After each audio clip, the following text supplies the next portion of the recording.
All right, good afternoon, everyone. So today we'd be continuing the series of lecture talks on vascular anatomy and cerebrovascular diseases. As mentioned previously, this is a six-part series, and today we'd be covering aneurysmal subarachnoid hemorrhage. Um, so in essence, what we've covered so far is we've done vascular anatomy of the brain, we've covered the anterior circulation and the posterior circulation, as well as venous drainage. Today, we're going to cover aneurysmal subarachnoid hemorrhage and following up the complications, and then we'll proceed just to keep us all on track on how far we've gotten, right? So we've all been here at some point where, we get called, we get paged from the emergency room. And the situation generally goes, you can get a 53-year-old female hypertensive presents with the worst headache of her life that day to the emergency room. She used NSAIDs earlier with minimal relief. That might happen at 7 p.m. And then midnight, you get another call. 78-year-old male, hypertensive, chronic smoker, found unresponsive at home, brought to the emergency room by the paramedics. Of course, because it's the same emergency room, collateral history shows that he previously presented a week ago with severe headaches and was seen and discharged. It's 4 a.m. at this point. You're really over it or excited, one of the two. And you get another call. 39-year-old female, family history of subarachnoid hemorrhages, presents to the emergency room with headaches, emesis, and right-sided leg weakness. Her husband noted that she's been intermittently confused since about the day before and so sought medical assistance. And of course, it's always followed up with admit to neurosurgery. Why am I giving you these three clinical vignettes? Really, it's just for you to keep them in the back of your mind, especially as we're going into obviously subarachnoid hemorrhages, and we're going to delve into the risk factors and the etiology behind it. So hopefully these clinical vignettes, you're going to remember the buzzwords like worst headache of her life, chronic smoker, as well as right-sided leg weakness. As we go along, it's going to make some sense, hopefully.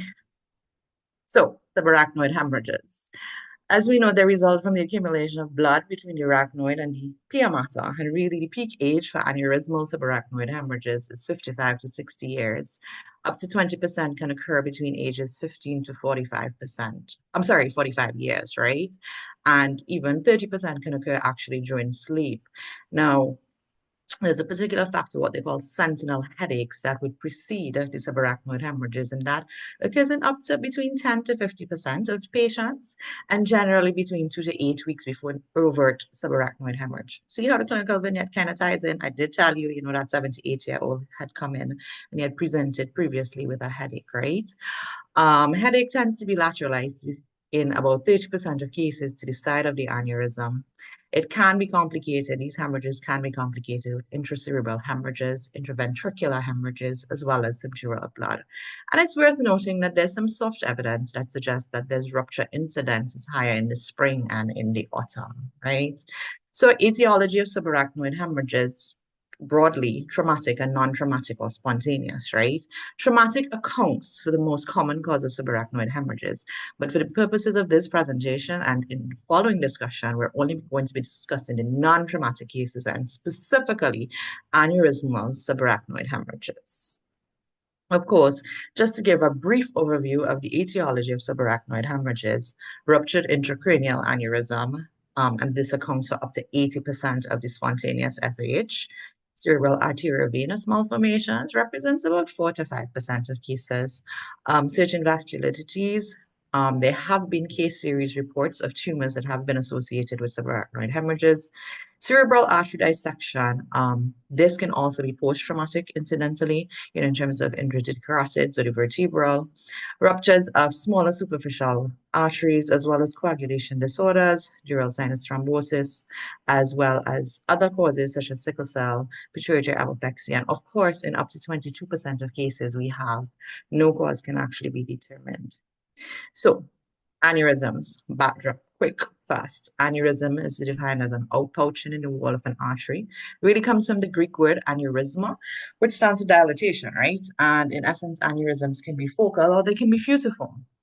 And in keeping with that, of course, they can then be classed as congenital or developmental, right? And Of just as a side note, of course, we can also have dissecting aneurysms and pseudoaneurysms as well. But for the purposes of this discussion, we're going to talk about the developmental subtypes of these aneurysms, which could be related to flow, mycotic, post-traumatic, as well as conditions related to abnormalities of the blood vessels. And when we say flow related, what exactly are we talking about? We're talking about the fact that at branch points of arteries, usually due to shear forces at these particular locations, you can have the puts it at risk for development of aneurysms, especially in high flow states, and high flow being chronic hypertension, drug related, cocaine use, right?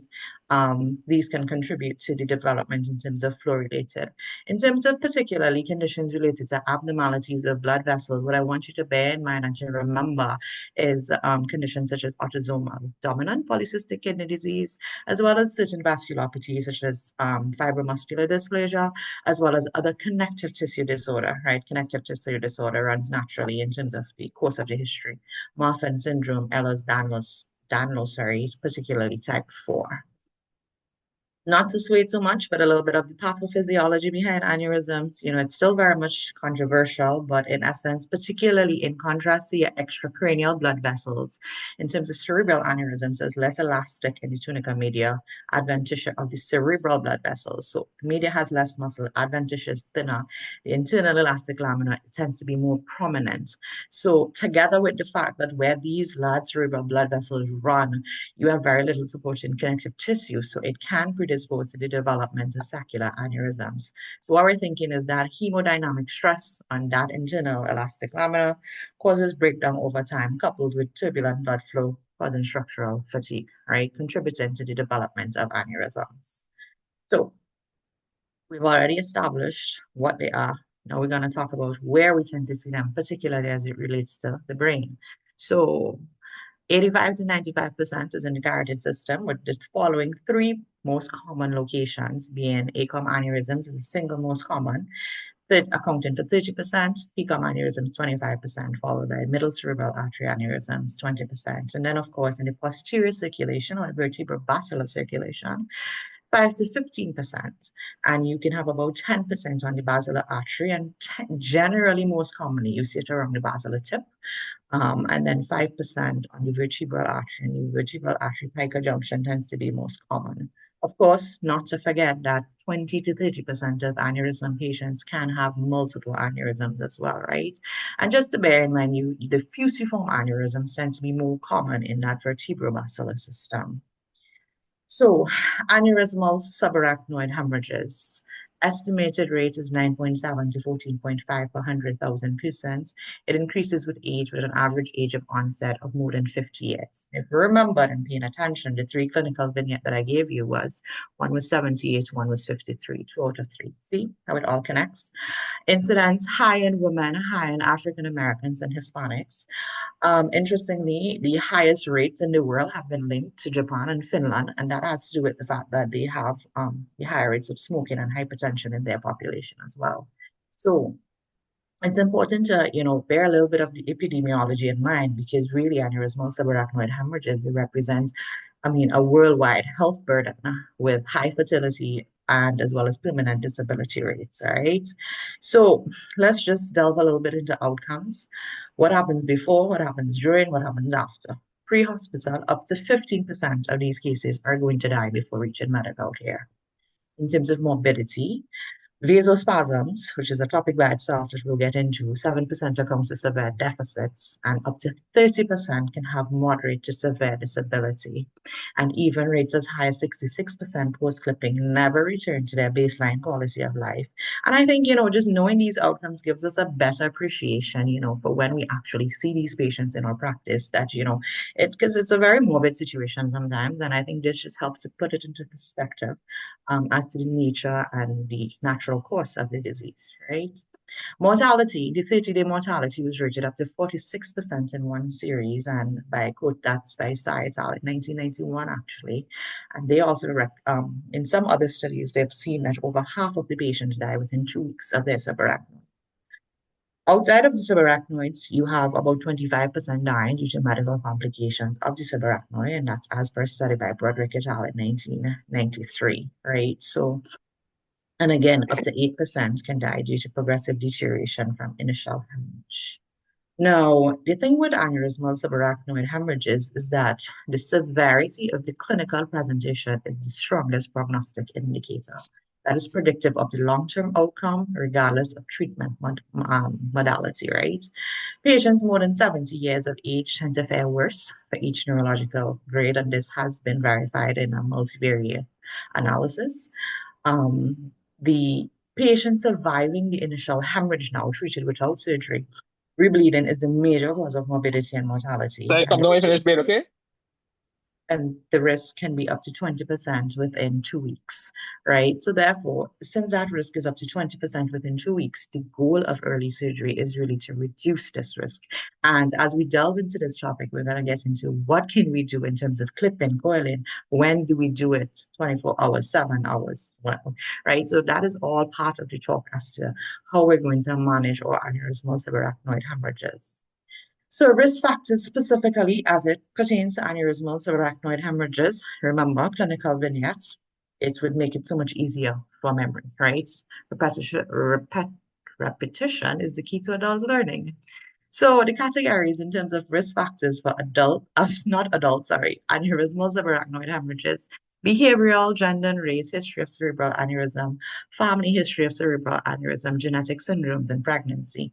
So as it pertains to behavioral, hypertension and cigarette smoking are the most consistently observed risk factors in terms of sympathomimetic drugs. We want to think of cocaine, we want to think of crystal meth. In particular, with cocaine, what it does is that it tends to lead to hypertension because you have adrenergic stimulation. And typically, that is coupled with the fact that there is already the presence of an aneurysm or an arteriovenous malformation, right? Exercise, I mean, the Valsalva maneuver tends to have a low risk of precipitating bleeding from pre-existing aneurysms. Having a history of cerebral aneurysm, ruptured, whether ruptured, unruptured, large in size, or posterior, of course, increases your risk of having an aneurysmal subarachnoid hemorrhage. Importantly, in terms of family history, you need to bear in mind that you have to have at least one first-degree family member, and it's even worse. The risk is even higher if you have more than two family members affected the cerebral aneurysm. Genetic syndromes, we would have touched on this before, but autosomal dominant polycystic kidney disease and type 4 LSD. Pregnancy, it's been included. It is controversial in somewhat in that 0.01 to 0.5% of all pregnancies, right? You can find aneurysmal subarachnoid hemorrhages. But the thing is, it accounts for up to 12% of maternal deaths in this phase. That's according to a literature review that they would have done back in 1972. So now we know who it happens to, what it predisposes, what factors predisposes you to getting it. Let's talk about when they present to you after you've gotten that emergency call, your clinical features. These are the patients that are going to present with headaches, emesis, syncope, neck pain, photophobia, as well as focal cranial deficits, right? And the headache is definitely, it's usually described as a thunderclap headache, sudden onset, worst headache of your life, tends to present in up to 97% of cases, right? And like I would have mentioned before, is that some of these patients may have had a sentinel headache or a warning headache in up to 60% of patients, right? Focal cranial nerve deficits may occur in terms of you can have a third nerve cranial palsy from aneurysmal compression, having diplopia, orthosis. Some of these patients can even present with a little bit of a lower back pain, and that is because of irritation of the lumbar nerve roots because of dependent blood. So this table nicely summarizes for us the focal findings in terms of patients with subarachnoid hemorrhages in terms of cranial nerve palsies, right? So we would have, and basically what it's indicative of in terms of a third nerve palsy, they're like causes a PCOM aneurysm or posterior cerebral aneurysm, sixth nerve elevated intracranial pressures, in particular bilateral like weakness in abilia, you have likely due to an anterior communicating artery aneurysm, right? So this table has been included so that we can just review. So when we see certain, red flags or warning signs, it kind of gives us an idea before we even get scans on these patients, right? In continuing with clinical features, these are the patients that can present with meningismus, obtundation or coma, and in particular, ocular hemorrhage. So nuchal rigidity tends to, or meningismus signs tends to ensue within 24 hours, as early as 6 hours. They can have a positive Kernigh's, they can have a positive Brzezinski's, and of course, they can be obtunded for combination of reasons related to increased ICP, related to a hydrocephalus, diffuse ischemia, seizures, reduced blood flow. And three types of ocular hemorrhages in particular tend to be associated with aneurysmal subarachnoid hemorrhages, subhyaloid intraretinal, as well as hemorrhage within the vitreous humor, or what is known as Terson's syndrome.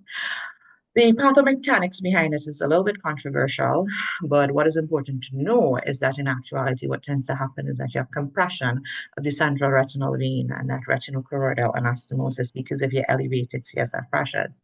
So you have venous hypertension, you have disruption of your retinal veins, and this is tends to be why that do with the hemorrhages. All right, so we're here. What do we do with a suspected subarachnoid hemorrhage, or how do we work up the patient? Basic stuff first, of course, we're going to get our labs. We're going to get our ABGs, electrolytes, CBCs, PT, Remember, I talked about coagulation disorders, serum and urine osmolality, in particular, because hyponatremia is a big complication of subarachnoid hemorrhages. So we just want to see, depending on the urine output, if it's high, if it's low, which way is the pendulum swinging, right? Serum glucose. I mean, in fact, effective glucose control after subarachnoid hemorrhage, or particular aneurysmal subarachnoid hemorrhage, can significantly reduce the risk of poor outcomes. And of course, you're going to get your chest x-ray in these patients as baseline and during their follow-up because of the fact that these patients can also develop neurogenic pulmonary edema as well, right? So that's basic workup in terms of labs. In terms of what we want to see and how do we assess it. So to diagnose, we're gonna get our plain CT brain non-contrast, right?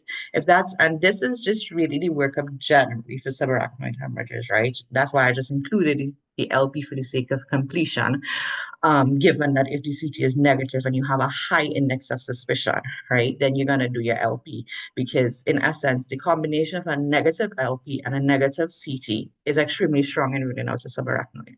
But we're here and we're talking about aneurysmal subarachnoids, and we're identified or acknowledged that this patient has a subarachnoid. So what do we do next? In this case, then our options would be CTA, MRA, catheter angiogram, and we're going to talk about each of these and how it relates and which one is gold standard. So on our CT scan, plain CT scan, they've called you, you have to take a look at it. What do you find? You're going to find blood that appears hyperdense within that subarachnoid space, right? Subtle hints to look for is you can look for blood in the occipital horns of the lateral ventricles as well as the dependent portions of the sylvian fissures, right? You want to check not just for blood, you want to check the ventricular sides because what I've mentioned, acute hydrocephalus after an aneurysmal rupture occurs in up to 21% of cases, right? Hematomas, you can have intracerebral hematomas that may require emergent evacuation, particularly you see that correlation with MCA aneurysms, right? The amount of blood in the cisterns and the fissures is also a little indicative, and in fact, it's been noted as an important prognosticator for vasospasms, right? In addition, CT can actually help you a little bit to predict the aneurysm location based on the pattern of blood in up to 78% of cases, but mainly more so for the MC and ACOM aneurysms because of the well-noted correlation in terms of blood predominantly, for instance, in the anterior interhemispheric fissure tends to be suggestive of an ACOM aneurysm.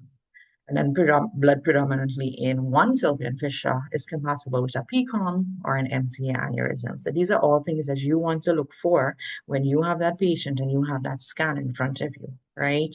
So just to cement and solidify what I'm saying to you is that you see, right? You see subarachnoid on CT. These are axial CT scans, right? And it's a ruptured right middle cerebral artery aneurysm. And in picture A, what we're seeing is the classic, that starlight pattern, that star shape, sorry, pattern that you're seeing in terms of blood in the interhemispheric fissure, as well as in the sylvian fissures. You're seeing some blood there as well. And then in the cuts in slide B that you're seeing on this side, in essence, you're seeing the subarachnoid hemorrhages again, and you're seeing blood in the interpeduncular cistern and the ambient cistern as well, right? So it's important that we're able to recognize what these look like. And not just that, you do see that there's some dilated temporal horns suggestive of early hydrocephalus and blood in the fourth ventricle, as you can see here, right? Now, there's various radiological patterns of subarachnoid hemorrhages that you can see on a non-contrast computed CT scan of the head, okay? I mean, this has been included for the sake of completion. Not all of these are aneurysmal related, but for instance, in slide A, what we see here is that hyperdense blood that we were talking about in the interhemispheric fissure with some dilation of the temporal horns that you can see there, suggestive of early hydrocephalus, right? You can see subtle and most smaller changes in the basal cistern adjacent to the left pons in slide B, right, that the arrow is pointing to. And then in slide C in particular, well, this is a non-aneurysmal where in essence you have this is as a result usually of venous bleeding or what we call the perimesencephalic subarachnoid hemorrhages, right? And in the latter, E would represent likely what a traumatic subarachnoid would look like, and these are your convectional subarachnoid hemorrhages. Okay, so I did mention that CT can predict the aneurysmal location, and again, this is just to confirm what we were saying that blood predominantly in the anterior interhemispheric fissure is suggestive of an ACOM aneurysm, and then we see in terms of catheter angiogram, we could see where the arrow points to the aneurysm there. This is just one outlining a pica origin aneurysm, and in particular in pica, we said we can see blood in the fourth and even third ventricle, which is suggestive of a lower posterior fossa source, right? And again, we see the aneurysm 22 and with the yellow arrow. Blood primarily in the third ventricle tends to be suggestive of a basilar apex aneurysm, so that's important to note. So CT scan, we've shown you what it looks like. Is it worth anything? Or do we do it? Do we care for it? Yes, we do. Why? Because of the sensitivity and the specificity, right? So in essence, a high quality non-contrast CT scan very sensitive to intracranial subarachnoid hemorrhages. It's important to note, though, that that sensitivity decreases with time as the blood dissipates. But we see in up to as early as 6 hours, sensitivities for subarachnoid hemorrhages is 98 to 100%. Doesn't get any lesser than that, right? Less than 12 hours, 98%. After 12 hours, that's when we start to dip, right? 93%, up to 72 hours, 80%. All right, so we've gotten the CT scan, we've seen it, we're convinced because of this great sensitivity of CT scan that, this is a subarachnoid hemorrhage. What do we do after? Well, we need to identify the source of the bleed. How are we going to do that? In essence, the etiology of the hemorrhage is now be determined by angiographic studies. So we have digital subtraction angiography, we have CTA, we have MRI. Most centers tend to prefer, and it is the gold standard, the DSA for the detection of aneurysms, and also the fact that it can facilitate endovascular treatment as part of the procedure. But in some centers, they rather use non-invasive images such as a CTA or MRI for the initial study after the CT and reserving the DSA for cases where, the non-invasive imaging does not identify the cause of the subarachnoid hemorrhage. All of that to say, DSA remains the gold standard. Why? Exactly what I just said. You have the highest resolution to detect intracranial aneurysms and to define their anatomic features, right? It tends to demonstrate the source of the aneurysm in up to 85% of cases. And like we said, it offers the advantage of being able to diagnose and then definitively treat the aneurysms in the same setting. And it tends to be associated with a relatively low morbidity. So talked about DSA, CTA, MRA. Now, they're both non-invasive tests that are used for screening and pre-surgical planning. They can identify aneurysms more than 3 millimeter. The problem becomes when it's a little smaller than that, if it's less than 2 millimeter, it tends not to be as reliably identified. Comparatively to DSA, which we would have established as the gold standard, the sensitivity of CTA is about 83 to 98%, right? But importantly, one of the things we need to recognize the worth of the CTA also is that it helps to demonstrate the relationship to nearby bony structures, which can be important in terms of surgical planning and also for the evolution and evaluation of vasospasms, right? MRA tends to be very useful as a screening test in high-risk patients, including patients with two first-degree relatives with intracerebral aneurysms, as well as those that are smokers and hypertensives. And this was confirmed in a study by Broderick et al. In 2009. And I think this is a very powerful line because it tells us, in terms of screening and prevention, and these are all the major risk factors, particularly hair, where, they have two first-degree relatives, as well as being a smoker and hypertensive. So, what are we looking for in these angiographic features? What's important to us? So, three things are important. The size of the aneurysm dome. Once we've determined, yes, we have an aneurysm, what next? The size of the dome, the size of the neck, the dome to neck ratio. These are things that we need to take into consideration in particular. So, the size of the aneurysm dome, in essence, MRI or CT, it helps with this because importantly, it can be partially thrombosed and the portion that is patent and fills with contrast actually looks smaller than the actual size, right? And larger aneurysms are associated with lower rates of complete occlusion by endovascular coiling. When we say large, we're talking sizes of over 15 millimeters per diameter.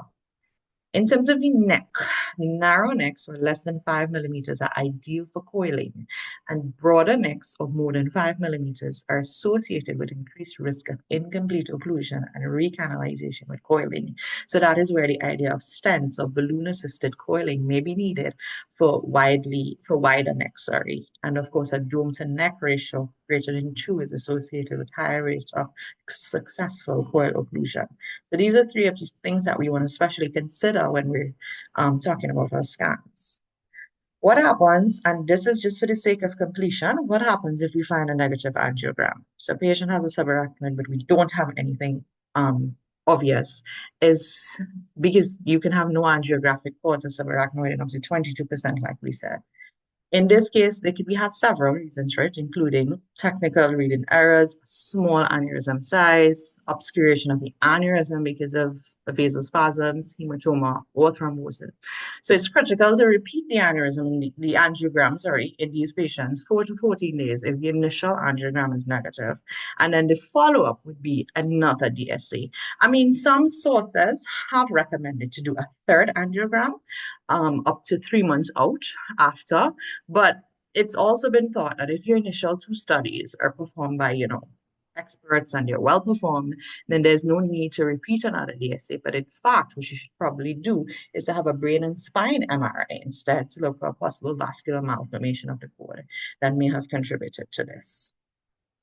So the fun things, you have a subarachnoid hemorrhage, you're calling your registrar, you better have a little bit more information than saying, hey, I've got a subarachnoid hemorrhage. Now, that's why we have subarachnoid hemorrhage grading systems, right? To help to standardize the clinical classification of patients based on their initial neurologic examination and the appearance of blood on the initial head CT. So it helps to guide management decisions based on the severity. It helps to provide a prognosis, not just for us, but for patients and their family members. I mean, we've seen the mortality rates, right? It also helps in terms of comparison, how do we compare individual patients, group of patients, in terms of impacting new treatments, and ultimately how to detect and quantify, disease severity in each particular case. All nice and dandy, fanciful things that we would say would be the ideal characteristics of the grading systems. There's no, there's no ideal system. But instead, there have been several scales that have been proposed, none of which meet what I just said, the ideal criteria. But these work quite well. Hunt and Hess grading system, World Federation of Neurological Surgeons grading system, Fisher, modified Fisher, VASA grade, Ogilvy and Carter grading system, and we're going to touch on each of these. But importantly, what I want us to recognize at this point is that regardless of these grading systems, what they incorporate is the level of consciousness on admission, the patient's age, the amount of blood. These are the most important prognostic factors for a subarachnoid hemorrhage at presentation, all right? So results are going to vary based on individual patient, right? But just bear this in mind. Hansen Hess, one of the oldest, 1968, and still the most widely used scale. It was originally designed as an index of surgical risk and initial clinical grade correlated with the severity of hemorrhage, right? It's easy to administer. As we can see, we have grade 1, 2, 3, 4, 5. right? And it's based on your initial neurologic exam. Importantly, and it's self-explanatory in terms of the neurologic status, right? Importantly, you advance to grade one level in the presence of serious systemic disease. So, sorry, if the patient has hypertension, diabetes, CPD, severe atherosclerosis, you're going to upscale it by one, okay? There was a subsequent modification proposed by Hunt and Kosnick that would have added a grade zero for unruptured and a grade 1A for fixed neurological deficits. The only thing with Hunter has that, becomes a little problematic or just a little confusing is the fact that, the terms are a little bit vague and arbitrary because you could have somebody that presents drowsy, for instance, like what is drowsy? But well, not what is drowsy, but they could present drowsy, but then they have a hemiparesis. So, like, which category do you really put them in? So, some authors have thought that, because of that arbitrariness, it helps to defy placement into a particular grade, right? But truthfully, Hunt and Hess works quite well, and it continues to be used widely. World Federation of Neurological Surgeons, Subarachnoid Hemorrhage Grading Scale. This was proposed later on in 1988, and it was based on the GCS score as well as the presence of motor deficits. So, unlike the Hunt and Hess, where they gave you these arbitrary words, the WFNS is really it uses objective terminology to assign grades, but it can be a little bit more complex because, of course, you're assessing both motor and GCS in these patients. But again, it has a good inter-observer variability, and that is what is important. And again, 1, 2, 3, 4, 5. And of course, each of these, what they do is that they contribute to telling you the prognosis of the patient, right? Fisher grade of cerebral vasospasm risk in subarachnoid hemorrhage, what this was designed for is not as a clinical outcome, unlike the other two, is that this was really to tell us the risk of vasospasms based on the initial hemorrhage pattern that was seen on initial CT scan, okay? And the Fisher scale, so for instance, no blood detected was group one, grade one, diffuse deposition or thin layer within the cisterns, like you would have seen in the scans previously as a grade two.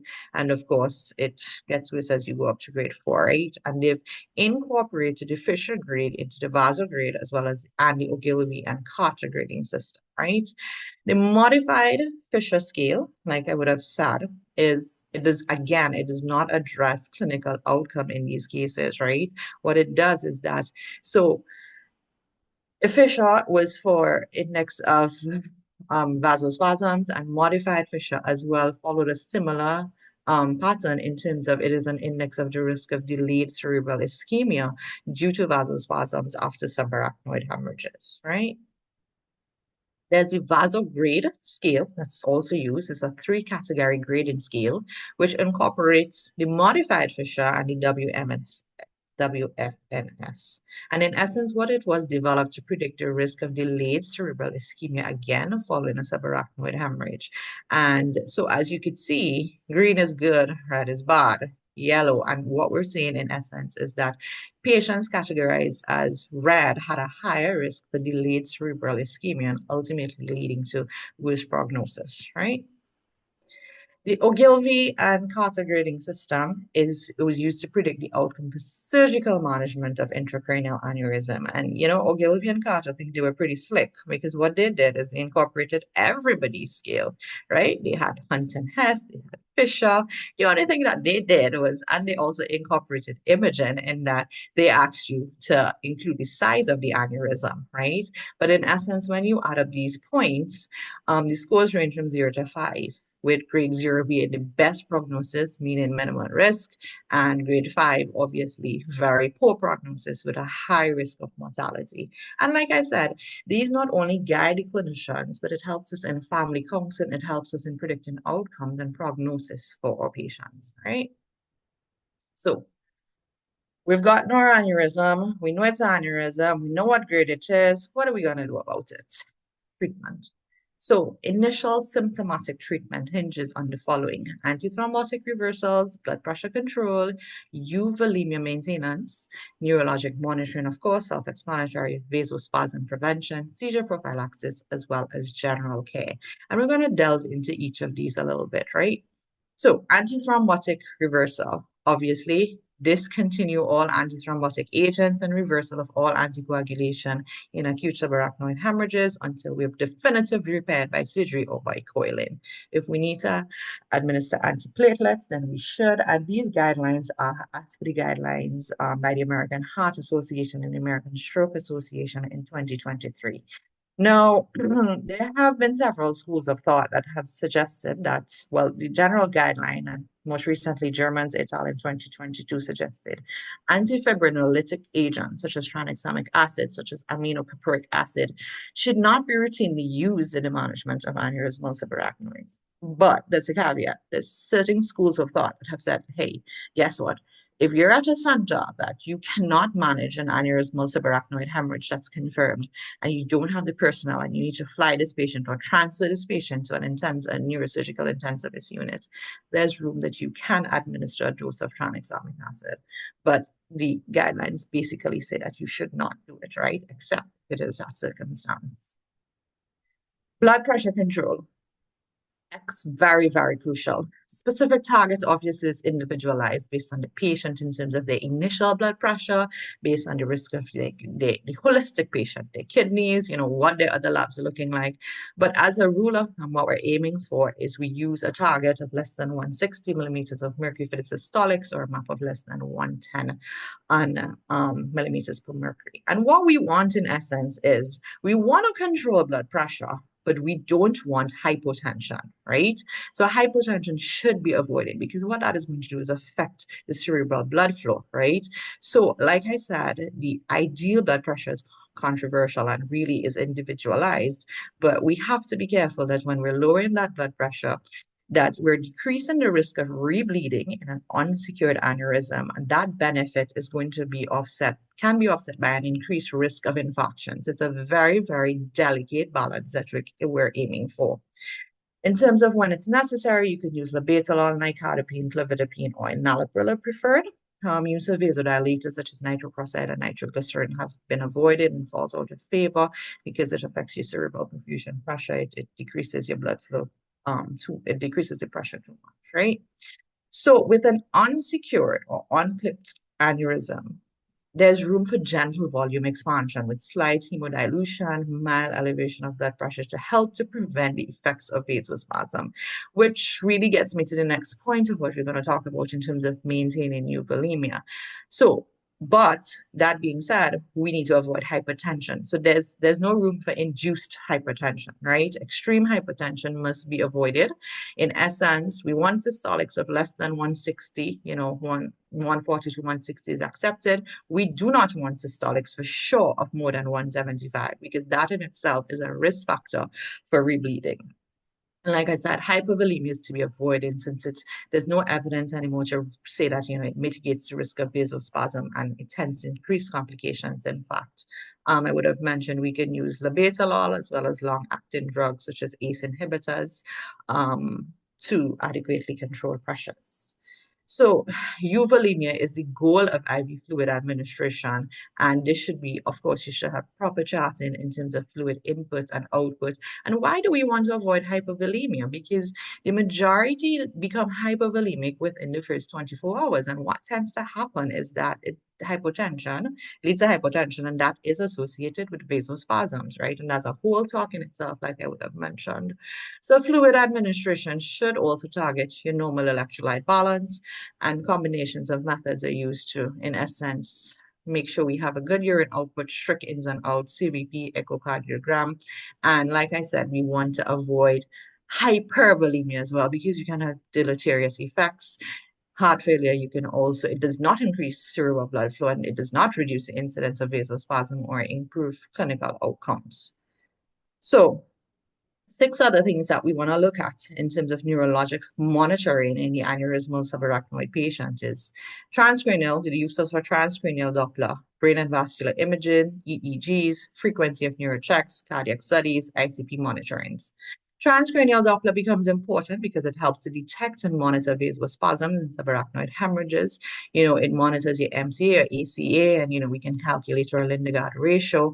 Usually it's recommended to do it 3 times a week to see the velocity changes, in essence, that can precede the clinical sequelae of vasospasm, because vasospasms is, so deleterious in our patients that we want to have this window where we're able to adequately treat these patients prior to any sort of clinical decline, right? Of course, brain and vascular imaging we've gone through. CTA, continuous EEG becomes important because we want to detect subclinical seizures. Want to make sure that these patients are not having non-convulsive status epilepticus, because that is particularly for patients with poor grade subarachnoid hemorrhages can if they develop this, will have unexplained neurological deterioration.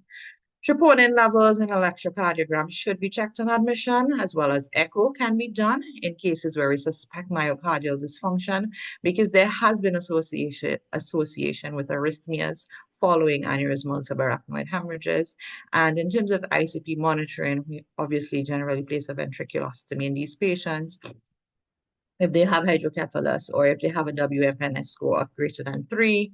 And even though there has been some concern raised about precipitated rebleeding with lowering the ICP, it's not really been substantiated in clinical studies. And it helps us in terms of course, measuring ICP and drainage of CSF as well. So vasospasms, I have at least said this word at least 20 times. What are we doing with vasospasms is that we want to prevent it. So we know nimodipine, 60 milligrams every 4 hours, we administer to all patients with aneurysmal subarachnoid hemorrhages once on admission, right? And treatment is continued for 21 days. Of course, we're going to make sure that we monitor their blood pressure, that it doesn't dip it and cause decreased cerebral perfusion pressure.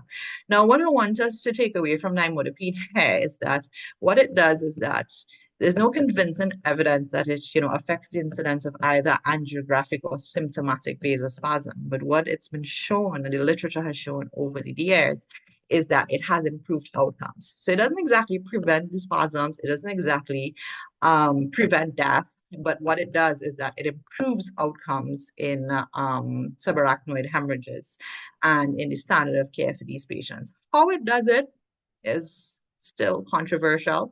I mean, it ranges from dilating the small arteries on angiograms. There's talk of, the calcium excitotoxicity, inhibiting ischemia triggered by RBCs, or a combination of all of these things. But the point is, it remains that we should administer nimodipine to improve outcomes in our subarachnoid hemorrhage patients. Other things that we can do, 2 options would have been lumbar drainage. It's been thought that prophylactic CSF lumbar drainage has been shown to reduce rates of vasospasm and secondary ischemic damage in some clinical trials, and clazosantan, which there's limited data to suggest that there's some benefit to reducing vasospasms, but treatment for it has not really been shown to improve neurological outcomes. It's still very much in what we would call the experiment, right? And particularly, there's been an increased risk of anemia and cardiopulmonary events with clazosantan. So we might want to hold back on, adopting that. Seizure prophylaxis. Seizure prophylaxis is controversial at best in these patients, but in the setting of an unsecured aneurysm, it is reasonable given the relatively low risk associated with anti-seizure medications versus the potential deleterious effects of seizures on an already dysautoregulated brain, right? But what we do know is that we should avoid phenytoin, because phenytoin, or dilantin as we commonly know it, has actually been associated with worse neurologic and cognitive outcomes after subarachnoid hemorrhages, right? In fact, Keppra has been suggested as the medication go-to. So, yeah, that's where we stand in terms of initiating anti-seizure medication, particularly in high-risk patients, those with poor neurological grades and cortical infarctions or hydrocephalus. It's perfectly reasonable to do seizure prophylaxis. Other general care, of course, bed rest, pain control, DVT prophylaxis, and all of this is really to diminish, the hemodynamic fluctuations in these patients and to lower the risk of rebleeding prior to securing the aneurysm, right? Of course, pain control. They recommend acetaminophen for severe pain, codeine, tramadol. Generally, those are the European guidelines. And of course, these are the patients you want to make sure that they have pneumatic compression devices. Once you secure that aneurysm, however, you should add chemoprophylaxis in the form of heparin or low molecular weighted heparin once it's been secure. So further to this now, after we've done all that fancy dancy stuff, what do? The optimal treatment for an aneurysm depends on the age, the condition, the anatomy of the aneurysm, the ability of the surgeon, and the availability of endovascular treatment options. And you're weighing that against the natural history of the disease. When do we do it? What do we do? So aneurysm repair with surgical clipping or endovascular coiling is the only effective treatment to prevent this occurrence and should be performed as early as feasible, preferably within 24 hours, right? Some expert centers actually reported aneurysm repair within 7 hours, but like I said, there's a lot that it runs on, the patient, who do we have, the institution that we're in, right? And these are the 2023 guidelines, again, by AAH and the American Stroke Association. So endovascular and surgical techniques, which is what we're going to delve into now. The endovascular techniques really hinge around thrombosing the aneurysm, or trapping, or proximal ligation, or other methods that they've suggested. Not all of them we will subscribe to. So thrombosing the aneurysm, in essence, is what we typically know as coiling with electrolytically detachable coils. There's also been the concept of flow diversion with covered stents, which promotes thrombosis of the aneurysm. Trapping, which is effective treatment requiring distal and proximal control of the arterial interruption by endovascular techniques. And that can be done via ligation or clip occlusion, right? And then proximal ligation as well, almost similarly to the Hunterian ligation that they would have done for the popliteal artery aneurysms. But for non-giant aneurysms, it provides very little risk. So we're going to delve into what we know as typically coiling the aneurysm, right? So the Gugelmi detachable coil system is what was introduced in the early 1990s, where they would, in essence, introduce platinum coils into the lumen of the aneurysm, and then a thrombus, in essence, forms around that coils and just obliterates the sac, right? Complications, of course, include thromboembolism and intraprocedural rupture. Aneurysm size greater than 10 and neck size greater than 4 were risk factors for the thromboembolism, right? This is an example of what the coiled aneurysms tend to look like, right? So we see on the left, this was a right posterior cerebral artery, and then on the right, after successful coiling embolizing. And coiled aneurysms tend to be more likely coiled aneurysms more than clipped aneurysms tend to more likely recur and require additional intervention. Now, as it pertains to coiling and clipping, in our setting, we tend to see more clipping. So I've included a very short video just for you to quickly look at to see the coiling of a ruptured ecom aneurysm. You get a break from, my voice. 1 second.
At least this is where you see that they're threading the catheter through the ICA and going up to the AC and then the ACOM and deploying the coils, right? So to eventually thrombose the aneurysm.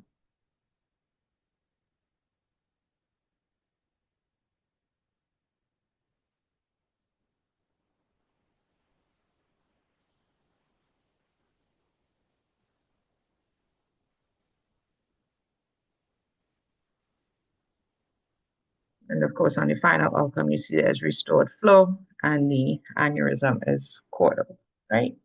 Before and after. And you see the coil deployed there. Okay, so let's try to wrap up. Right. So endovascular therapy for cerebral aneurysms continue to evolve. I mean, these are just papers on coiling and adjunctive devices, newer techniques including stent-assisted coiling, balloon-assisted coiling, flow diverters and disruptors. Too much for the scope of this presentation, but of course, in your free time when you have nothing better to do and that quest for knowledge, you're going to read about it. You're going to read about Cascade. You're going to read about the common seed device to help us understand more about coiling and endovascular techniques. So, surgical clipping, surgical management of cerebral aneurysms, in which a clip is placed across the neck of an aneurysm, is an effective and safe procedure in the microsurgical hand techniques in the hands of the experienced surgeon. It applies to patients with unruptured cerebral aneurysms and those with subarachnoid hemorrhages as well. And it tends to treatment at obviously neurosurgical centers where you have higher volumes, tend to have better outcomes than low volume centers, right? Of course, there's risk associated with surgical aneurysm treatment, new Wilson deficits caused by intraoperative hemorrhage, temporary artery occlusion, brain retraction, right? Um, so there have been other methods, and this slide is really to tell you not what to do, wrapping or coating the aneurysm. I mean, it's been described in the literature, particularly in cases where little else could be done, such as in basilar trunk aneurysms or arising from parts within the cavernous sinus where they would have used muscle or cotton or plastic resin. But no, that's not what we want to do. That the aim is not that at all. Surgical clipping remains the gold standard in terms of surgical aneurysms, right? So this is a picture outlining the clipping of a PCOM aneurysm. And in the first one, you could see that the aneurysm was projecting inferiorly here and barely touching the oculomotor nerve. And then you see some upward pressure using the dissect, and you're seeing the neck a little better in this one, right? And then in picture C, what you're seeing is that trying to separate the anterior choroidal from the PCOM aneurysm. And then by D, they would have clipped it successfully, right? Clip ligation, again, you see a basilar summit aneurysm on the left, and it's been clipped, and you have preserved parent vessel patency on the right. So to round off the big discussion is coiling versus clipping, because the use of endovascular treatment for aneurysms has increased with embolization being the most common now endovascular modality, right? So which one do we do? The thing is that there's considerable controversy and debate still as to the best therapeutic approach for aneurysms, whether ruptured and unruptured, and the fact that there's still a lot of methodological shortcomings in terms of published studies, and this endovascular techniques is still rapidly evolving.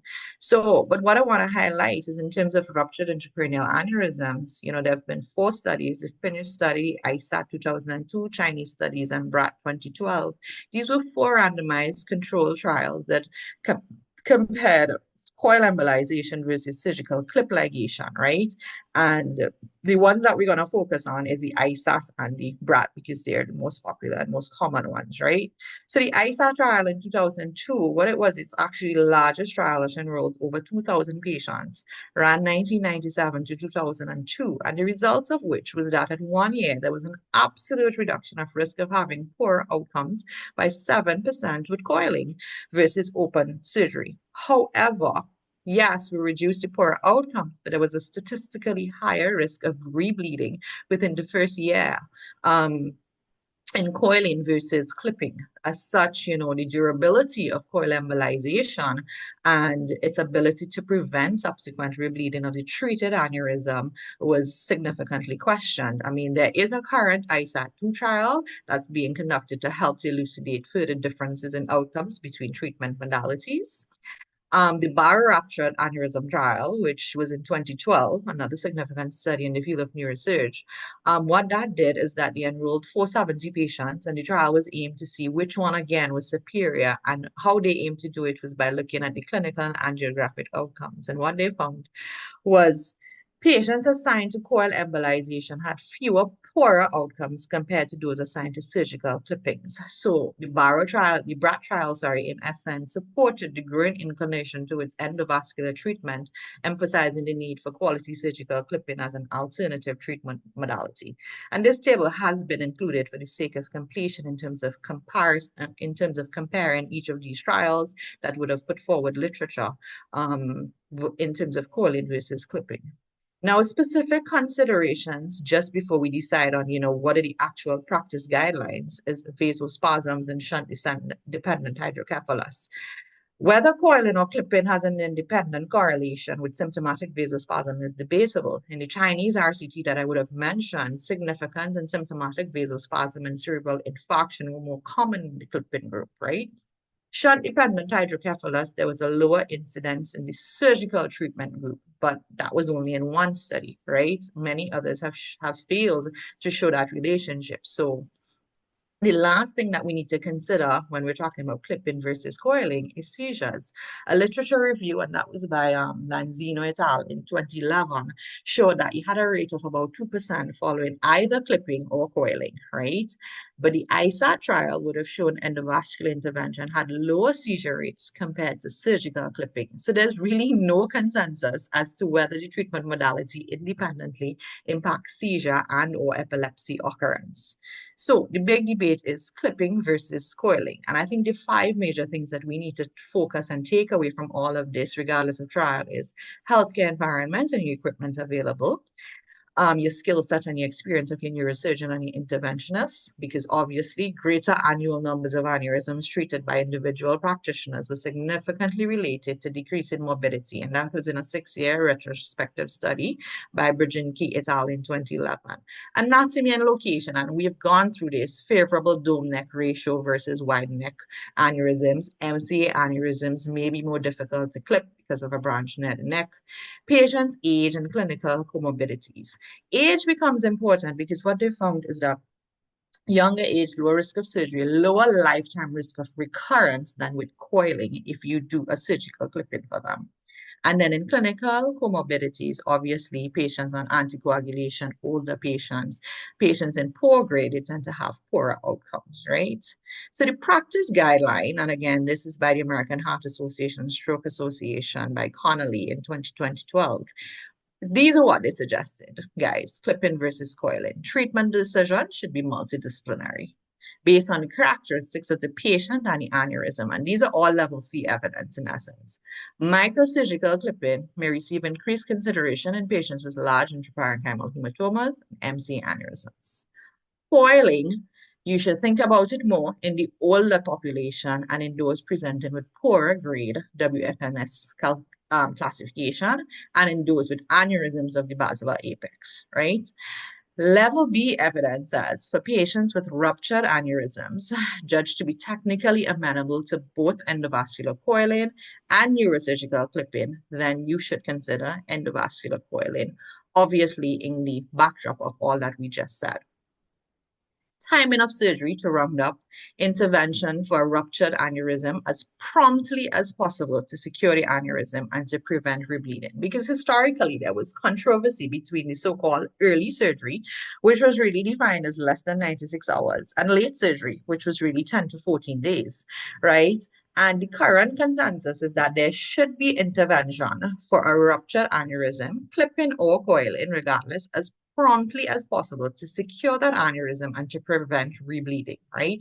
Because increased time to procedure, anything more than 3 days, was associated with an increased likelihood of moderate to severe neurological deficits, right? And of course, ultra early less than 24 hours, even in poor grade subarachnoid hemorrhages, have been associated with improved clinical outcomes. And how they judge that was by the modified ranking scale, which is really a measure of your functional neurological disability. All right.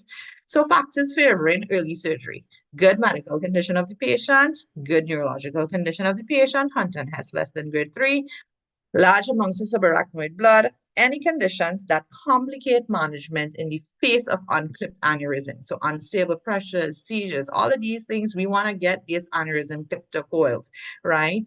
Early rebleeding, indications of imminent rebleeding. Why? Because exactly as we just said, that you have better outcomes when you clip or you coil earlier, especially in patients who have a Hunt and Hess grade of less than 3.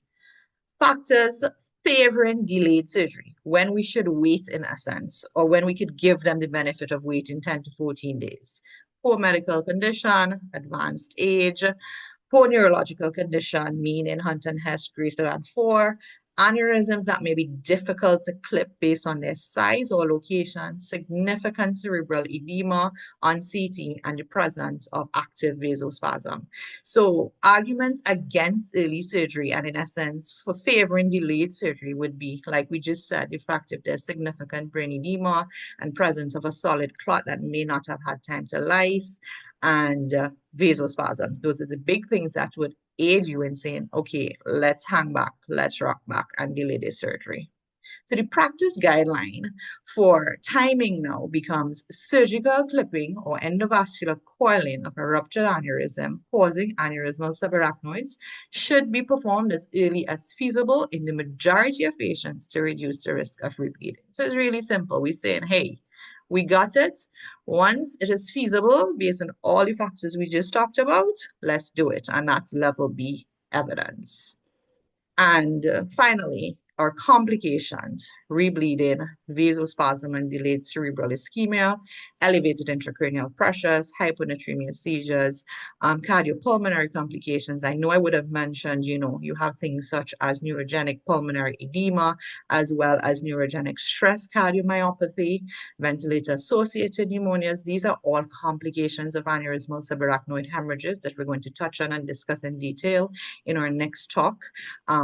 And finally, in terms of follow-up, whether we clip or we coil the aneurysm, we still need to keep our eyes on these patients. And in terms of coiled aneurysms, the recommendations in terms of follow-up studies, this is a table that nicely summarizes when we want to do our interval scans for these patients. Because even though, you need to always be aware that you may have an incompletely treated aneurysm that can increase in size, it can bleed, even aneurysms that were clipped or coiled, where there was still a little bit of aneurysm filling, or what we call a persistent aneurysm arrest. And outside of that, the risk of recurrence of a completely clipped aneurysm is 1.5% at 4.4 years. 4.4 years later, right? So it's important that these patients we're going to keep a close eye on and follow up, right? That brings me to the end of today's presentation. Thank you. These are the references, and we will meet next week to discuss the complications and the management of the complications of aneurysmal subarachnoid hemorrhage.